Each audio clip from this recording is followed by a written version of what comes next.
بسم اللہ الرحمن الرحیم۔ السلام علیکم۔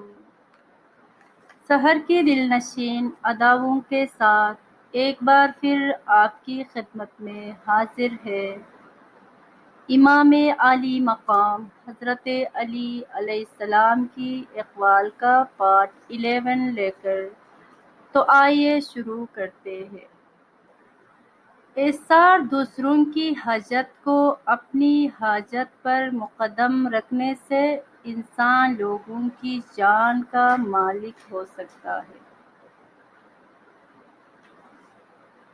عمل سے ثواب اور بدلہ حاصل ہوتا ہے، نہ کہ کاہلی اور سستی سے۔ رذیل کاموں سے پرہیز کرنے سے عیب لگانے والوں کی زبانوں سے بچا جا سکتا ہے۔ حسن عمل سے علم کا ثمرہ ملتا ہے، نہ کہ اچھی باتوں سے، اور عمل سے جنت ملتی ہے، نہ کہ صرف آرزو کرنے سے۔ احسان سے لوگوں کے دل قابو میں آ جاتے ہیں اور سخاوت سے عیب چھپ جاتے ہیں۔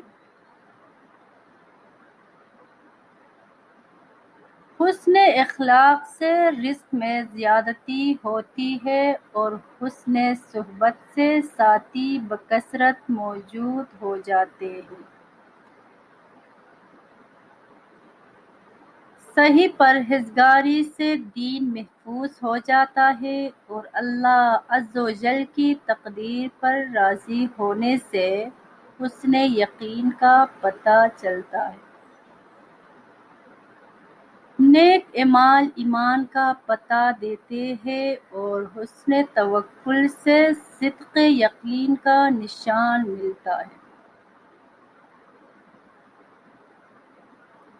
کثرت تواضع سے شرافت کمال کو پہنچتی ہے اور کثرت تکبر سے آدمی ہلاک ہو جاتا ہے۔ بیہودہ باتوں کو چھوڑنے سے عقل کامل ہو جاتی ہے اور بردباری سے فضیلت بڑھتی ہے۔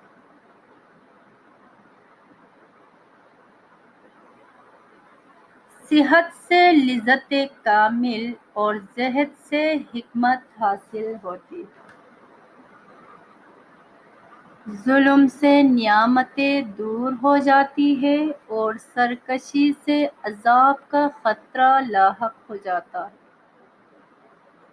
احسان کرنے سے لوگ غلام اور حسن عشرت سے ساتھی مانوس ہو جاتے ہیں۔ علم سے ٹیڑھے سیدھے ہو جاتے ہیں اور حق کے ساتھ دلیل پیش کرنے والے غلبہ پاتے ہیں۔ نرمی سے مقاصد پورے ہوتے ہیں اور تکلیفیں اٹھانے سے بہت سی تعریفیں حاصل ہوتی ہیں۔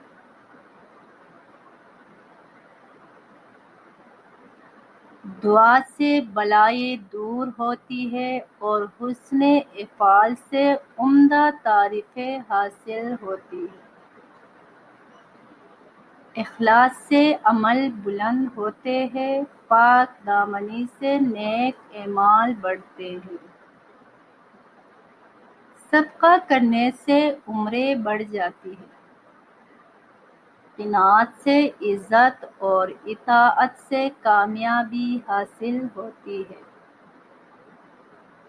تکبر سے اللہ عز و جل ناراض ہوتا ہے اور سستی سے مطالب فوت ہو جاتی ہے۔